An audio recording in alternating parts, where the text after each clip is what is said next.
Welcome to this webinar presentation, Pushing the Boundaries on Your Influencer Executions. My name is Jon Davids here at Influicity. Thanks for joining us today. This is a really cool webinar because we're going to talk about things that you have not heard about when it comes to influencer executions. Not the obvious stuff like boosting your posts or working with bigger influencers or more influencers. Those things are important, but that's not what we're going to focus on today. Real, new, innovative, exciting avenues to drive your influencer executions to the next level. If you're a regular viewer of our content, thanks for joining us again. If you're new here, Influicity works with brands and agencies across influencer marketing, podcasts, and paid media. Our research and our content is totally free. All we ask is that if you enjoy content like this, go ahead and share it with a colleague or post it on LinkedIn. We really appreciate it. Okay, let's figure out how to boost our influencer performance. Here we go.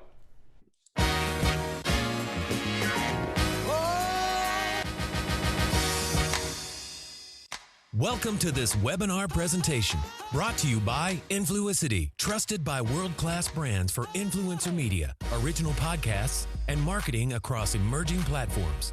Here is your host, Influicity CEO Jon Davids.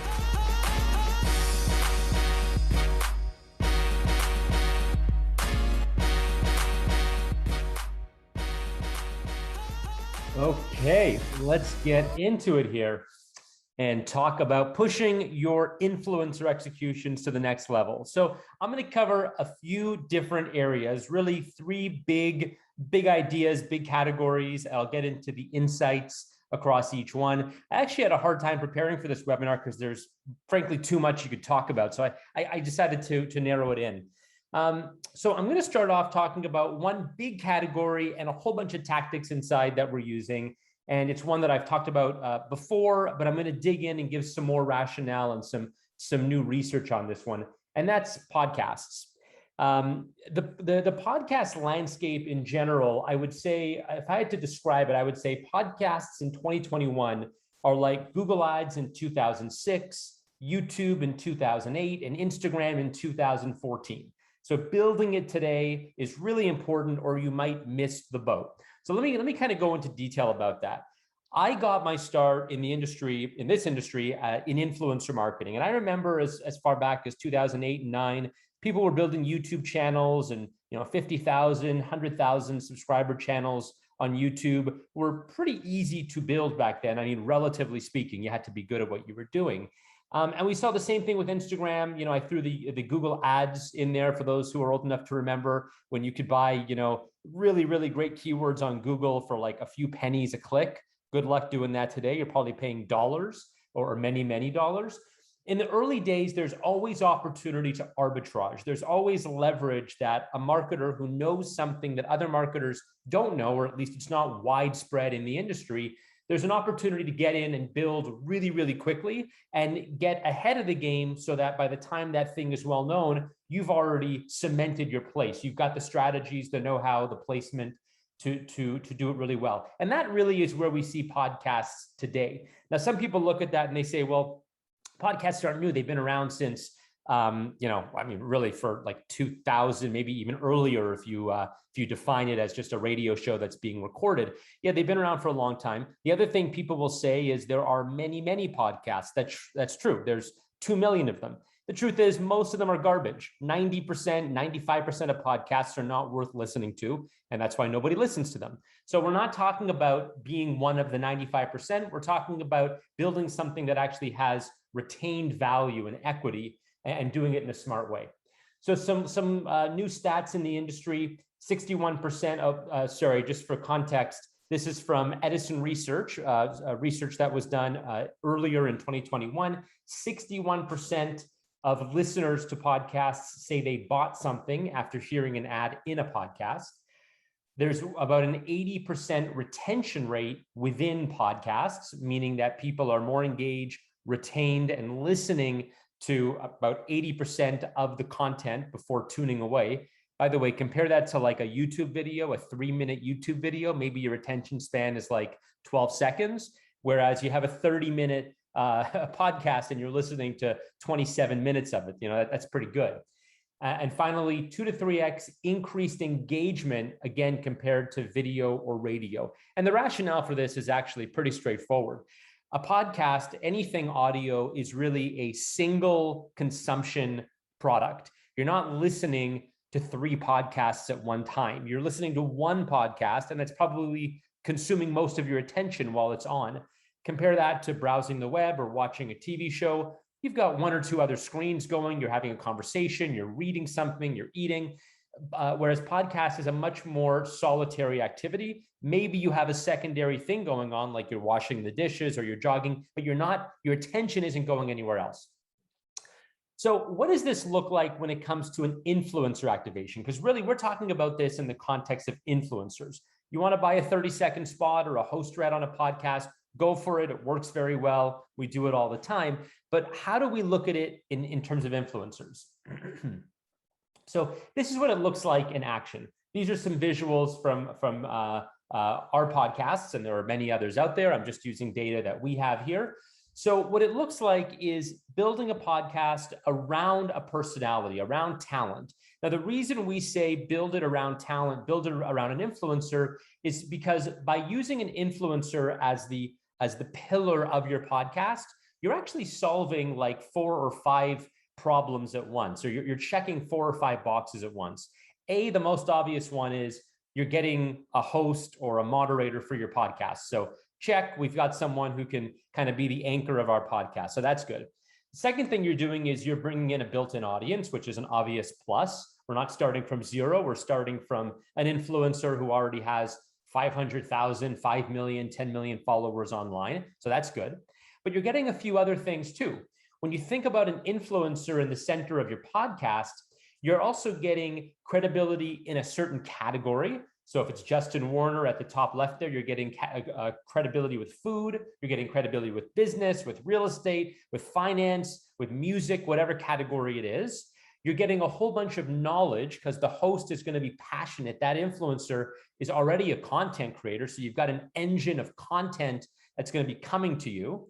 And there's a few other things too. They understand pacing. They understand their audience. You're working with someone who has managed to captivate an audience in an over-the-top or in a media setting that's not a traditional media property.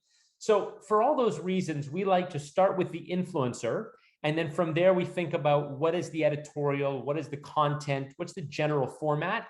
And then the third thing in there is how do we incorporate our brand?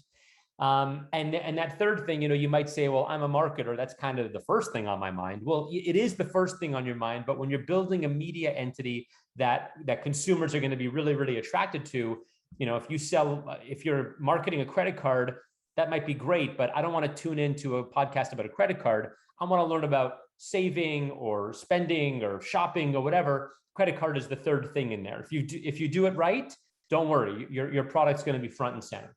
So that's what it sort of looks like at a high level. What can you do when you create that podcast? You've put in all that work, all that energy, you've got an influencer, you've got content. What do you do with it next?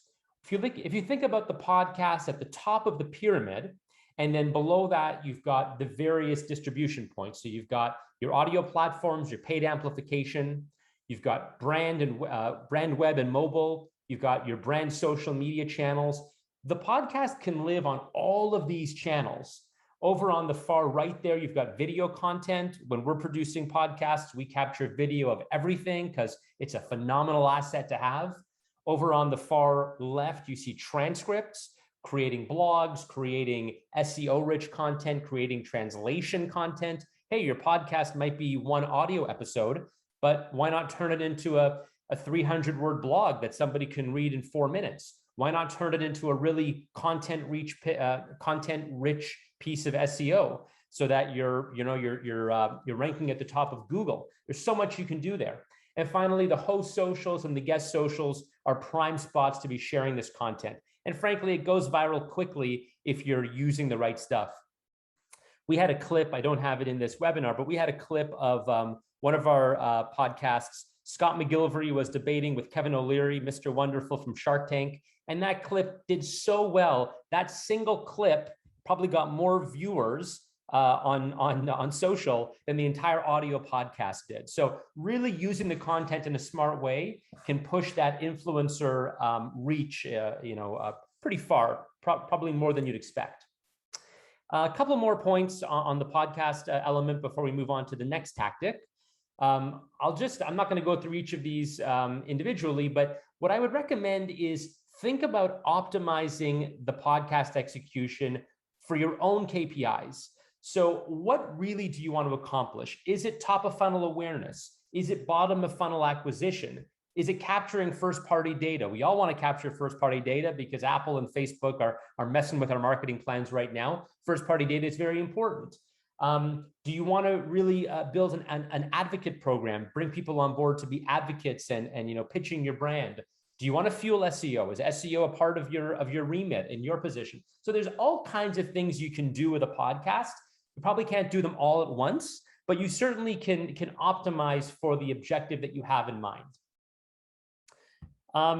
Just finishing off this section with some sample data, just to demonstrate the kind of stuff. Now, one other complaint we get in the podcast world a lot is, yeah, but I can't see all of my data. I can't see like I can, and they're comparing it to Google and Facebook. Look, until Google and Facebook came along, you couldn't see, what's that line? 50% of my marketing works. I don't know which 50%.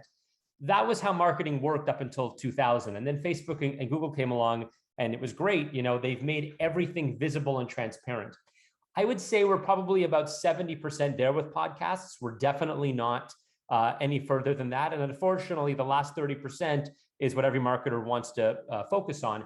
You can definitely do targeting. Geo-targeting is possible. Behavioral targeting is somewhat possible. A lot of what they say is possible is not. Don't be fooled. It's somewhat possible, but not to the same extent as what you'll see on Facebook. Drive to web, drive to acquisition is very, very possible, and it's a big piece of it. But here's what I would say overall: when you run a podcast, and all of a sudden you've got all kinds of social chatter happening on Instagram and Twitter about your brand and about that podcast, it doesn't take a rocket scientist to realize, oh, that did something. People are creating conversation around my brand because of the podcast. You don't need to measure every single 0 and 1 to know that has an impact on your brand. Okay, let's move on to the next section here, which is influencer UGC. This is probably one of the lowest cost, highest impact things you can do. Now, it's low cost. It could also have a low impact if you're not doing it right, or if you are unlucky. But if you're doing it right, it can actually be sort of silly how little you'll spend and how much of an impact you'll get. So let's talk about influencer UGC here. Using influencers to drive action among their followers, and you'll be amazed at what happens next. So I'm going to give you a little recipe here, and then I'll talk about a bit of a case study. I actually don't have the case study because we're doing this on a 2022 campaign, but I'll talk about kind of what it's going to look like in real life. So the influencer UGC formula is very simple. You have influencers create content and share it with a memorable hashtag. You drive viewers to a landing page and you capture first-party data. And then you incentivize those viewers to share the content, creating a viral loop. So what does this look like in real life? Well, here's an example.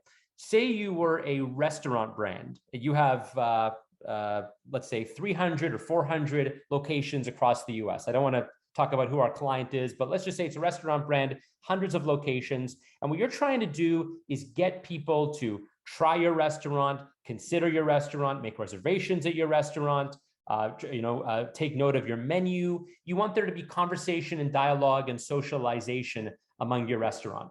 So having a hashtag, a campaign where you have influencers go in, they snap photos of your food, it's very foodie oriented, and they use a common hashtag, and then they get people to go to a landing page. Hey guys, go to xyz.com to learn more about this menu. Oh, and by the way, while you're there, you can find a location near you.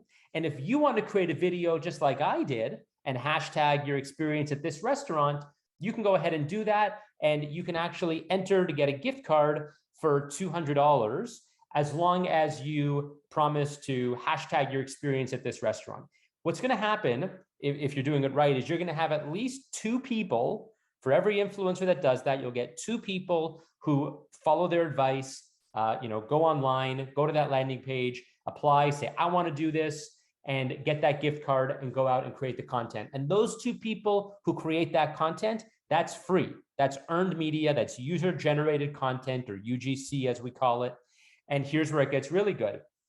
If you can get 1 or 2 people from each of those UGC content influencers to also go to the website, create content, you're going to have this loop. As long as that loop stays at 1.1 or higher, if you know how sort of the virality works, you want to make sure that the loop is at 1.1 or higher, because you're constantly growing. This is what we don't want to see with COVID. We don't want the loop at 1.1 with COVID, but we do want it at 1.1 with our social media content. So it always gets better and better and more spread as we move along. So, but the way to do this at scale, because sometimes you'll have brands that say, well, can't I just pay for this? Not really. I mean, A, you don't have an unlimited budget. And B, you can only pay for so long before the thing has to pick up momentum by itself. You're not going to pay for this, infinitely or indefinitely. So what you want to do is create content that's compelling enough that people feel obliged to share it, go to a landing page, and create that same content for themselves. A really good real-world example of this a couple of years ago was the ice bucket challenge. Remember, everybody on Facebook was pouring ice on their head. I think it was for ALS. And so like, that's an example. I don't even know if there were influencers at the beginning that were seeding it. Maybe there were a lot of Hollywood celebrities doing it. And then people were sort of doing it on their own. So that's essentially what, how you would develop, how you'd manufacture that same kind of response. This works really well for ambassador programs, advocate programs, panels, social chatter. We've done it. We actually did something like this a few years ago for a hair care brand.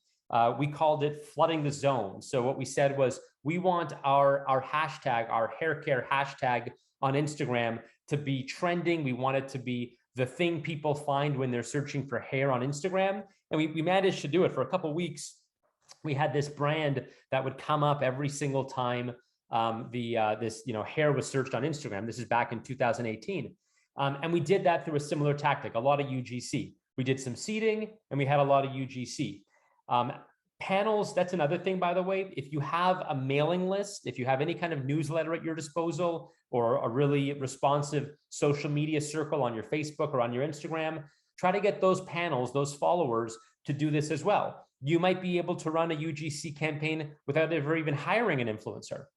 And for social chatter, it's great too. Just getting people to talk about your brand on social or your hashtag on social is a great tactic. This influencer UGC tactic is a great way to go. All right, let's move on to our final bucket, which is social channels or owned social channels. Okay, so social channels, or I'll call them custom channels because that's what you're doing really with them. You have brand channels, which are your brand channels that you own. You've got influencer channels, but is there a third option? And the answer is yes. We've done this with a couple brands, and I actually think there's a lot more opportunity to do it. Frankly, we don't pitch it very often, but if brands come to us with anything like this, we say, oh, that's an awesome idea, we've done it. I frankly don't know why it never really picked up steam, but it's one that I want to share with you right now. So a custom channel, before I go into the detail here, a custom channel is effectively a channel that you create. It's not your brand channel. Let's say you happen to be, I'll say, a hair care brand again, and you create an Instagram channel, at HairLove or whatever handle you can get. And you start creating content on that channel, and the influencers that you bring on board to your brand, you have them post content on that channel. And maybe you can hashtag your brand as well, but it's about having this channel that's unrelated to the influencers and unrelated to your brand. It's this third channel that you're going to be leveraging. Now, why would you do this? So first off, it offers a very strong complement to the brand's own channel. Having a secondary audience, I mean, it's the same reason that you'll have one telecom company with 5 different mobile phone brands, because they want to be able to appeal to different segments of the market. So maybe you're not having people that are following your brand, but they're generally interested in hair care. So they would follow a hair care channel on Instagram. So that's one reason. It allows a brand to build a large, loyal social following in a more organic environment. They don't feel like they're being sold to if they're on your brand channel. But you don't necessarily want to just build a following solely on influencer channels because you don't own those channels. You're constantly renting them. So a channel that you own but is unbranded is going to be a more organic environment.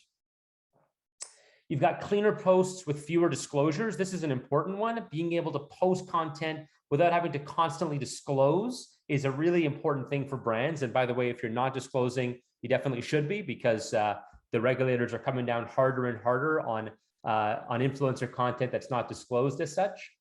It gives brands an opportunity to dominate a category with multiple channels and voices. This is a really important one because, again, you don't just want to have your niche, you want to have other niches that you can bring in within your customer base. And finally, you have potential for targeting untouched markets. So you might think about your brand and say, well, we reach, women 18 to 34 in this market. Yeah, but maybe there's a whole group of women in another country or using another product, or there's another use case for your product. We see this oftentimes in the pharmaceutical world. There's off-label uses for pharmaceuticals all the time. And the way you discover that, there's lots of ways you discover, but this could be one way that you discover, off-label uses of your product, or benefits that you didn't think about ahead of time. By having a channel that's more organic, you're able to do that. So let me share a quick visual with you. The name has changed. We used to have this channel. We've since rebranded it. I'm not going to tell you what the new brand is because I don't want to give away our client. But Nutritious Now was a channel that we had. And the idea here was, it was a health channel. It was a brand that basically reached a health audience without getting too much into detail, a very well-known household name. And it was all about healthy food, healthy living, inspiration for a happy life. We really geared it towards food in the early days. So we had a lot of followers. We had, as you can see at the time, we had 105,000 followers on this Instagram channel. Getting into, the tactic of how you build audience on Instagram is a whole different webinar. So I'm not going to get into that now, but rest assured, there are ways to build audiences quickly if you have good content. New posts daily. So we cared for this channel. We posted on it every single day, made sure that we were coming up with content. Our client was also coming up with content here and there that we would post on the channel. And the most important piece of this is that the channel was owned by the brand. So as you have this Instagram channel with 105,000 followers, a lot more today, you didn't have to pay to post on it, right? Think about how you have to pay to always post whenever you're working with influencers. You're basically building your own influencer channel without having to post. I was speaking the other day with the company. I'm not sure if you guys have ever heard of the brand Girl Boss, Sophia Amarullo's company. I think her name was Sophia Amarullo. Anyways, that company, Girl Boss, was acquired. I was talking to the folks that bought Girl Boss, and it was interesting. Their business model with Girl Boss is basically treating that Instagram channel, which is very influential, as an influencer channel. I mean, I've said, like, what are you going to do? You have an Instagram channel with a few million followers. What are you going to do with it? Oh, we're going to sell, because, it's not a person. Girl Boss is a theme. It's an idea. It's not a person. It's not a business. It's just a theme. It's, it's powerful women, which is a great theme. And it's worth a lot of money. Brands are paying tens of thousands of dollars to have their posts on the Girl Boss social channels. You can build that for yourself. So that's another idea of how you take your influencer campaigns to the next level, populate these channels with influencer content, and really become an influencer yourself. Some final thoughts to share. Try taking influencers outside of their traditional walls. We always say you will pay less and accomplish more oftentimes by taking influencers outside of where they traditionally post. Podcast is a great example of that, other examples as well. Broaden your definition of the modern content creator. So it's not just people who are, creating content on social media. It's other types of personalities. It's, scientists. It's people who are in academia. It's other people, and content creators these days are really anybody who the audience wants to hear from. And finally, remember that your brand is a content creator too. And as we move along the, influencer revolution and the content creator revolution, brands are becoming content creators in a bigger way, and it's becoming easier than ever to do so. Thank you so much, guys, for joining today. Any questions, feel free to send us an email afterwards at success@influicity.com. Of course, follow us for content like this across social media. We appreciate you joining us today.